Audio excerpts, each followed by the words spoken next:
Hello, future chemists. Welcome to an exciting journey into the heart of chemical elements. Today, we are diving into ionic radii, a fascinating property that explains why ions behave the way they do.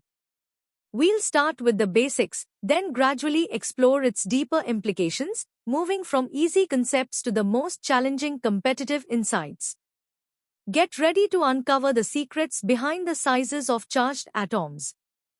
Let's kick things off with the fundamentals. What exactly is an ionic radius, and how does it relate to the atoms we already know? Imagine an atom, now give it a charge that's an ion.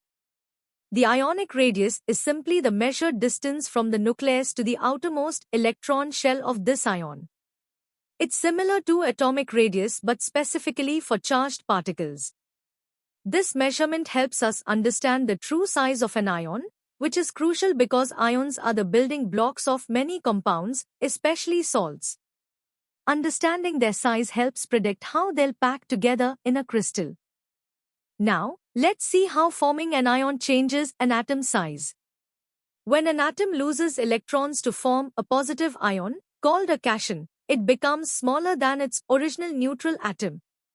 Think of sodium. A neutral sodium atom is quite large, but its ion, Na+, is significantly smaller. Why? Because losing electrons means fewer electron shells or a stronger pull from the nucleus on the remaining electrons. Conversely, when an atom gains electrons to form a negative ion, an anion, it gets larger. Chlorine, for example, forms Cl, which is much bigger than a neutral chlorine atom. The extra electrons increase repulsion, making the electron cloud expand. So, cations are smaller, anions are larger than their parent atoms. Time to test your understanding. Here are 3 practice questions based on what we've just learned. Take a moment to think about them and choose the best answer. Question 1. How does the size of a cation compare to its parent atom? Question 2. What happens to the size of an atom when it forms an anion? And question 3. Which of these would be the largest, a neutral atom, its cation, or its anion? Ready to go a bit deeper? Let's explore the factors that govern ionic radii and uncover some fascinating trends across the periodic table. Several key factors influence an ion's size. Firstly, the nuclear charge. A stronger positive pull from the nucleus means a smaller ion. Secondly, the number of electron shells. More shells mean a larger ion. Thirdly, the effective nuclear charge, which is the net positive charge experienced by an electron, significantly impacts size. And finally, electron-electron repulsion. More electrons in an anion mean more repulsion, causing the electron cloud to expand. These factors work in concert to determine the final size of an ion. The periodic table reveals clear trends for ionic radii. As you move across a period from left to right, ionic radii generally decrease. This is because the nuclear charge increases, pulling the electrons closer. However, this applies separately to cations and anions. Down a group, ionic radii generally increase. This is due to the addition of new electron shells, making the ions larger, even though the nuclear charge also increases. These trends are fundamental to predicting the relative sizes of ions. A special case is isoelectronic species ions or atoms that have the same number of electrons. For these species, the ionic radius is solely determined by the nuclear charge. The higher the nuclear charge, the stronger the attraction for the same number of electrons, and thus, the smaller the ion. For example, N3, O2, F, Na+, Mg2+, and Al3+, all have 10 electrons. But their increasing nuclear charge means their sizes decrease in that exact order. This concept is extremely important for competitive exams. Now, let's put your knowledge of ionic radii factors and trends to the test. Here are 5 practice questions designed to make you think critically about the concepts we've covered. Consider the factors like nuclear charge, electron shells, and the concept of isoelectronic species to arrive at your answers. Excellent. Now, let's elevate our understanding further. We'll analyze ionic radii with more depth, connecting them to advanced concepts and real-world implications. Let's re-examine the comparison between atomic and ionic radii. The reason cations are smaller and anions are larger isn't just about losing or gaining electrons, it's deeply tied to the effective nuclear charge.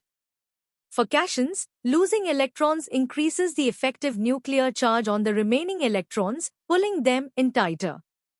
For anions, gaining electrons increases electron-electron repulsion, causing the electron cloud to expand, despite the nuclear charge remaining constant. This interplay of forces dictates the dramatic size changes. Ionic radii values are typically derived from crystal structures using X-ray diffraction, often referred to as crystal radii. It's important to note that these values can vary slightly depending on the coordination number of the ion within the crystal lattice. A higher coordination number, meaning more surrounding ions, can lead to a slightly larger apparent radius due to increased repulsion. This subtle variation is critical for precise structural analysis in solid-state chemistry. Another significant phenomenon is the lanthanide contraction. This refers to the unexpected decrease in atomic and ionic radii across the lanthanide series. It's caused by the poor shielding effect of the 4f electrons. This contraction has a cascading effect, making elements in the 5d transition series, like hafnium and tantalum, have radii remarkably similar to their 4d counterparts, zirconium and niobium, which significantly impacts their chemical properties and similarities. You're doing great! Here are 7 challenging questions to consolidate your understanding of the more advanced concepts in ionic radii, including effective nuclear charge, crystal radii, and the lanthanide contraction. Take your time, analyze each question carefully, and apply what you've learned. All right, champions. Prepare to delve into the deepest layers of ionic radii. This, hardest, level will challenge your competitive thinking and connect this topic to broader scientific and engineering insights. While experimental data is paramount, Slater's rules offer a qualitative method to estimate effective nuclear charge, CEF, which is indirectly linked to ionic size. By assigning shielding constants to different electron shells, we can approximate the net positive charge and electron experiences. A higher ZEF for a specific electron shell generally correlates with a smaller ionic radius.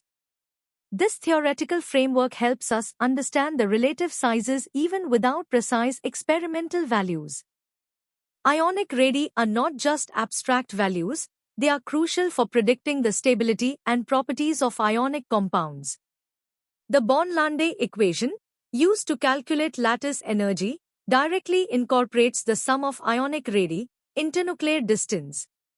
Smaller ionic radii lead to a shorter internuclear distance and thus higher lattice energy, indicating stronger bonds and higher melting points.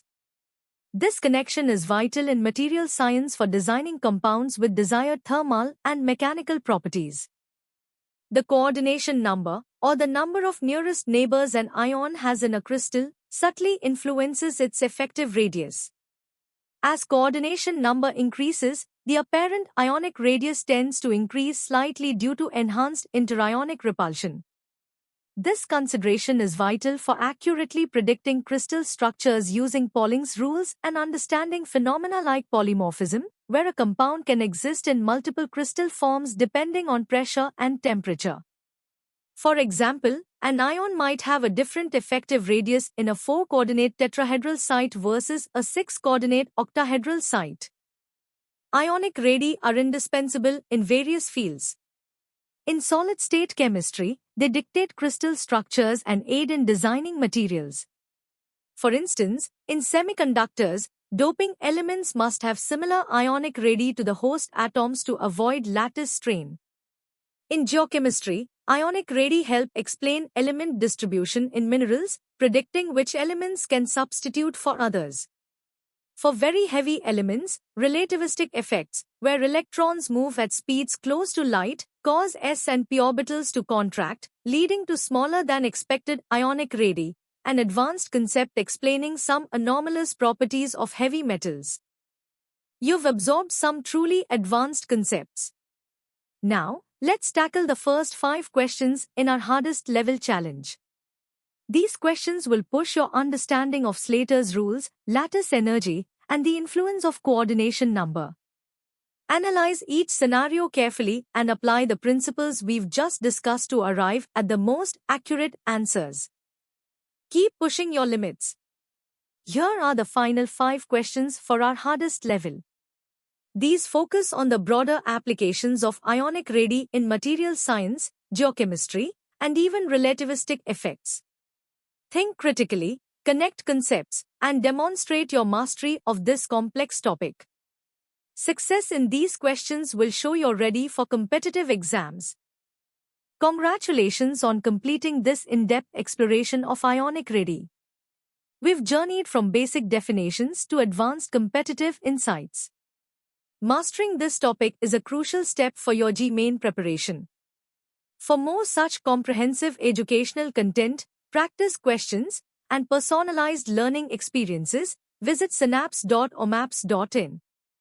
Don't forget to like this video, share it with your friends, and subscribe to our channel for continuous learning.